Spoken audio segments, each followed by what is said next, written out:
Hello everyone! Welcome to the BookVenturist. The first half of the Scarlet Pimpernel is over. In the previous video, we saw Margaret helping Chauvelin to find the identity of the Scarlet Pimpernel in order to save her brother Armand. The second half of the story will be packed with twists and turns. Let us see. Chapter 16, Richmond. Sir Percy and Margaret were travelling from London back to their home in Richmond. The night was warm and the river glittered by the moonlight. Usually, Margaret enjoyed their moonlit rides, but today her heart was aching as she betrayed the Pimpernel to Chauvelin. Her heart longed for the days when Percy once loved her. They reached their huge mansion. She didn't go inside the house. She went out to the lawn towards the river and was quietly thinking about her life. She saw her husband, Sir Percy, walking silently towards the river. Margaret invited Sir Percy for a talk, but he refused it. Margaret said, "The rift in our love is because of you, Sir Percy." To which Percy said, "I have a poor memory." Margaret said, "Is it so? 3 years back, you saw me in Paris just for 1 hour on your way to the east. When you came back 2 years later, you had not forgotten me." Percy clenched his hands. Margaret said, "Is it possible that love can die? Is there any love left in you, Percy, to bridge the gap between us?" Percy said with bitterness, "How to bridge the gap? I was like a lovesick puppy to you. 24 hours after our marriage, Marquis de St-Cyr and his family died on the guillotine, and it was you who helped to kill them."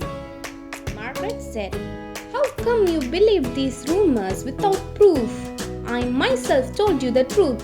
I should have told it before the wedding.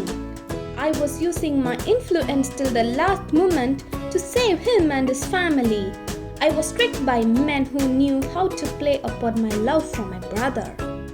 Her voice became choked with tears. There was no comment, no word of sympathy from Sir Percy. Pride had kept him from her. Margaret continued, "Armand was all to me. We had no parents. He was my little father and I his tiny mother. One day, Marquis de St-Cyr had my brother thrashed by his men. What was the offense? A common man dared to love the daughter of an aristocrat. He was thrashed like a dog within an inch of his life. The Marquis plotted against his own country. I spoke of it, but I did not know that they would trap me. When I realized what I had done, it was too late." Percy spoke in anger. "When I heard those rumors, I asked you an explanation. You refused the explanation and was testing my love for you. Had you spoken one word, I would have believed anything you said, but you left me without an explanation except for the confession of the horrible facts. And you returned to your brother's home and left me alone for weeks, not knowing whom to believe, and I was shattered." Margaret said, "It was my mistake. When I came back, you were wearing a mask which you have never laid aside until now." Margaret said, "Sir Percy, I am in trouble. I need your sympathy. Armand is in danger. His letter written to Sir Andrew of his actions has fallen into the hands of the French government. He'll be arrested tomorrow and maybe sent to the guillotine. I have no one to whom I can turn for help." Leaning against the stone wall, she buried her face in her hands and sobbed bitterly. At the mention of Armand's name, Percy's face became pale. He watched her cry. He wanted to hold her, comfort her, but his pride held him back. Percy said, "You can ask your friend Chauvelin for help." She said, "He is the one who put a price on my brother's head. Sir Percy, you have so much influence and friends. Please save Armand." Sir Percy said, "I pledge that your brother will be safe. It is getting late and you must be tired. Please get some rest." It was early dawn. In the rosy light of the rising sun, The birds began to twitter. Nature awakened, smiling in happy response. She began to mount the terrace steps and went back to the house.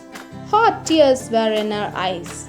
If she had turned back and looked out on the garden, her sufferings would have been lighter.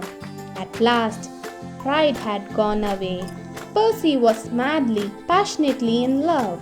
As soon as Margaret went inside, he knelt down the terrace steps, and in the madness of his love, he kissed one by one the places where her foot had trodden and on the stone wall where her tiny head had rested last. Hope you like this chapter.